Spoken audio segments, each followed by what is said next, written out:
Hi there and welcome back. Today I'm going to start with a four-part series dealing with these 4 pines that I have in front of me. Each one of them I've grown from seed and developed in into different styles. And over the 4 parts I'll be working on them and showing various techniques appropriate to each.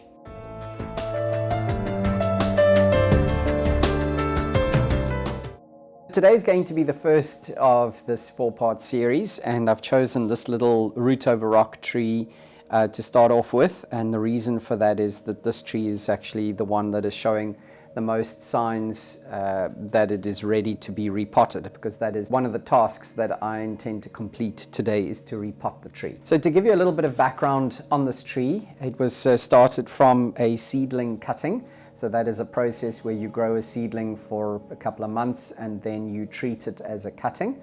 This gives you a very good distribution of roots, all coming out at the same level. This tree would have been then planted in a very coarse growing medium for a season or maybe 2. Then it was attached to the rock. And I used grafting tape to attach the tree to the rock. So you can actually see some of the remnants of the parafilm still here at the base. It keeps moisture in at the roots because, of course, you've just now at that stage, when you first place it on the rock, you've exposed the roots tremendously. And so keeping moisture in is going to be beneficial to them. But then also that the parafilm is very much easier to take off than some other materials that one might use to secure roots onto a rock, and it obviously degrades in exposure to UV light. So I found that to be a good material to use for creating the root over rock originally. So if you're not sure if the tree is ready to be repotted, you can look at the buds, and as you can see here at this point, it's starting to swell. So this is an ideal time. So this tree has been in this container with this medium for about 2 years now. So now is a good time to freshen the growing media, and that will accelerate the growth. I intend to remove the rest of this parafilm that is on here, and then also just see if there's any way that I can compact the roots against the rock, if there's any spaces. First step to getting it out the container is just to cut the wires that we use to secure the tree into the container. And then next is to just create a little bit of a space between the root ball and the pot. I forgot to mention earlier, one of the other reasons why I want to repot now is that over that 2-year period, you've allowed an opportunity for these roots to elongate, and ultimately this tree needs to go into a fairly small bonsai container. And so more frequently repotting the tree will also lead to a more fibrous root system, because there won't be any place for very lengthy or very long roots. Now that you've created that, created that gap, you can remove the tree from the container. Over here you can observe these very light colored roots. This is new roots. So usually what's going to happen is on a pine, you'll see this root activity first, and then it'll be mirrored in the canopy by the buds swelling and eventually the candles lengthening. And so this is a confirmation again that this is a good time to repot this tree. Before I start trimming the roots and working on the root ball, really, I'm just going to prepare the container.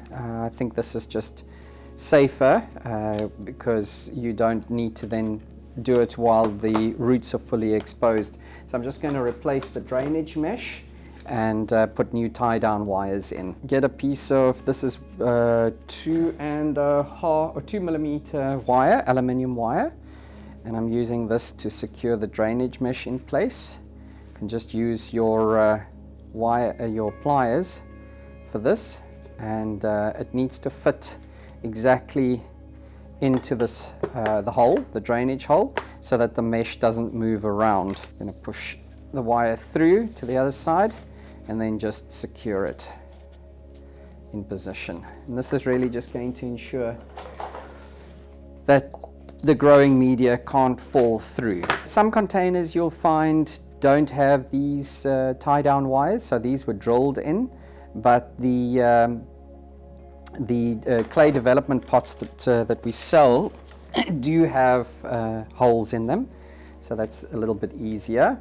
Otherwise, you can sometimes just use a piece of wire stretched across the drainage hole and use that as an anchor.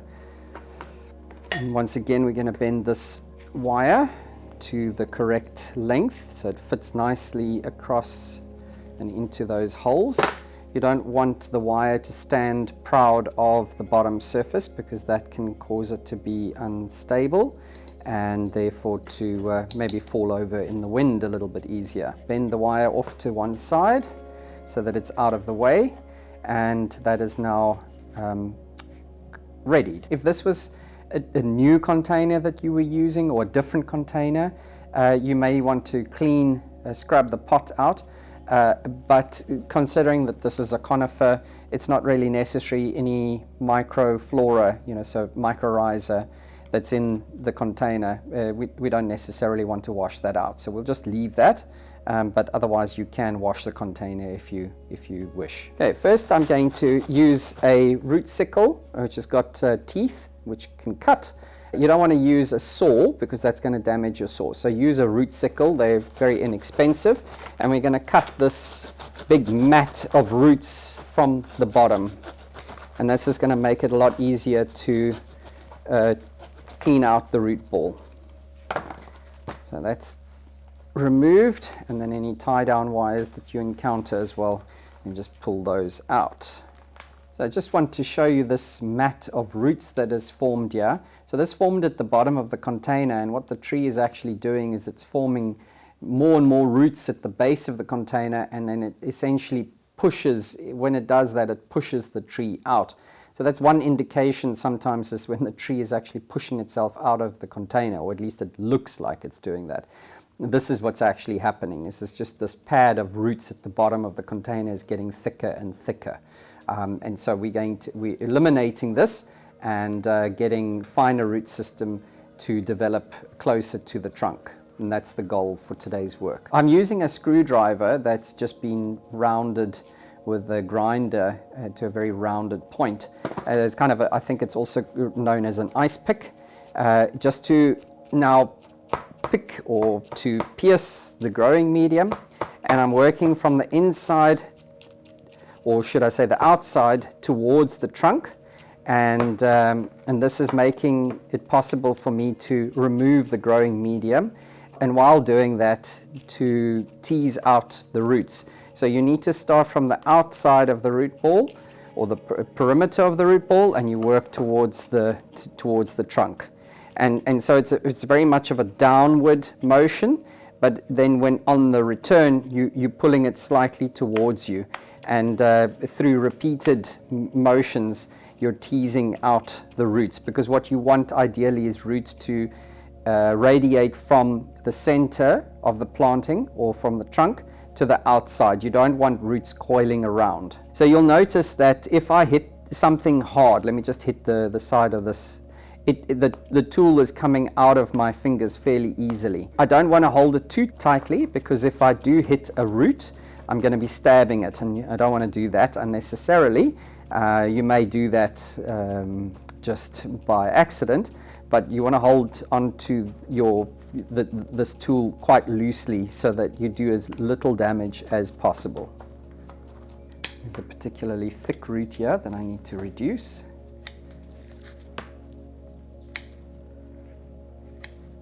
This just gets in the way of the media falling out. Now a root like this as well, I want to shorten that, and I'm cutting it back to a smaller or thinner side shoot and removing the thicker root. It's important that you don't use your scissors that you're using to cut branches to also cut roots, because it can very easily be damaged. Something else that's very important is at this stage, this tree is, although it's been on the rock for a couple of years, it's not very, very firmly attached to it yet. Now, when I created this planting, I would have passed the roots under and across, or under the base of the rock, backwards and forwards, in an effort to get them to clasp the rock a little bit better. So be careful of removing too many roots at this area, at this particular point, but bearing in mind, of course, the kind of container that you ultimately wish for the tree to fit into, and to prune the roots back to a suitable length.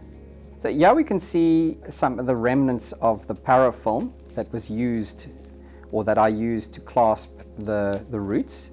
And I'm just going to remove this. This would have been slightly below, or perhaps below, the soil surface, and that's why there is still some evidence of it left. And I'm just going to remove this. It's not entirely necessary, because it will perish and corrode and just over time disappear. But for the sake of the footage, let me just remove it. What's nice also about using grafting tape as opposed to something like wire is that it's not going to, it's flexible, so it's not going to be like wire where it'll bite into the roots. As you can see, there's absolutely no evidence of any wire bite in these roots, obviously because I didn't use wire, but that is something that is quite a nice plus point of this technique. So I've decided in the interim that I'm going to move from this development container into a smaller container. The size is still what I would consider to be development though, so ultimately the container that I want to use for this tree will be slightly smaller, but this will give me a more accurate or more representative sort of volume growing space to the final container than this one, and it obviously will enhance the appearance of the tree immediately as well. So I'm going to, in the off camera, I wired this one, or prepared this one, and now I'm going to go to the next step, which is to put new media in and finish the potting of this tree. So I'm using a equal part Akadama, lava and pumice with a little bit of agricarb or agricultural carbon added. You're going to mound the growing media into the center, then going to place the tree on top of that and wiggle it down. And this just helps to ensure that you don't have any cavities or any hollows underneath the trunk. Next step is to secure the tree on the rock into the container with the tie-down wires that you have.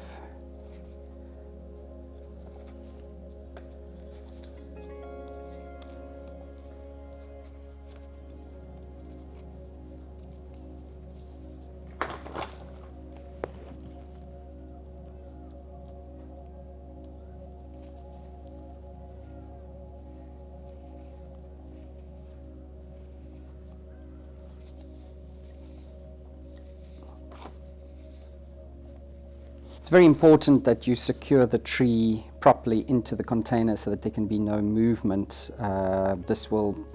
If there's movement, new roots that the plant develops after repotting is likely to be broken off or at least damaged.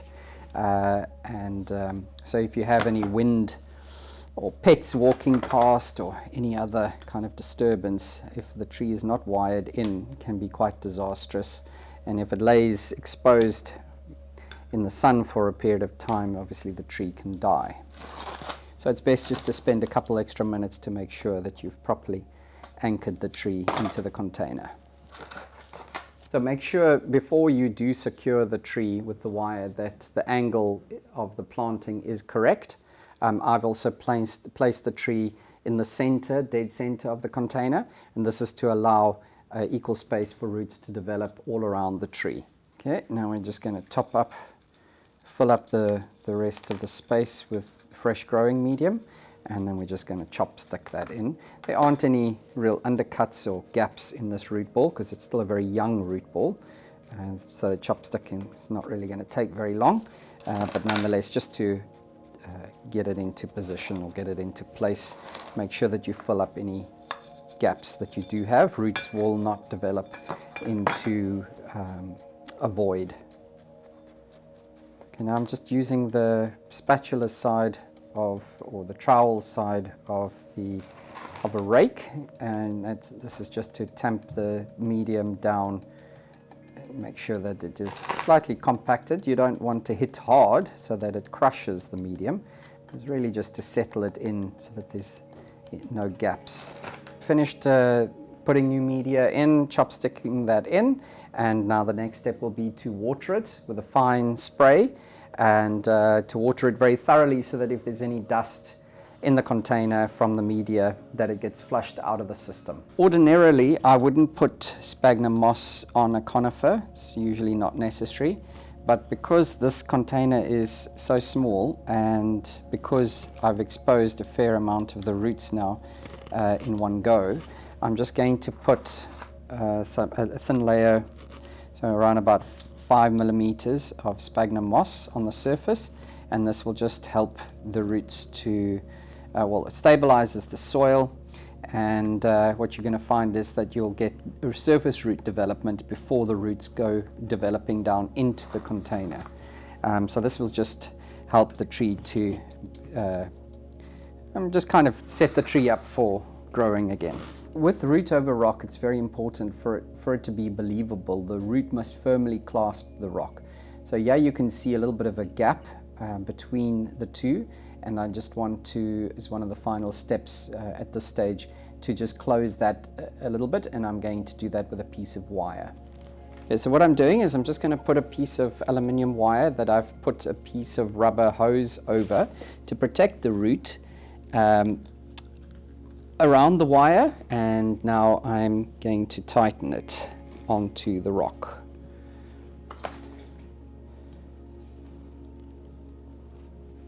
And now you can see that that gap is now missing. The tree is still very much in the development phase, and as you can see, this is why you've still got this very dominant escape branch. Obviously the tree is going to be in this area down here. So over the season that's ahead, I need to start transitioning the energy from this escape or sacrifice branch down to one of these branches which need to become the new leader.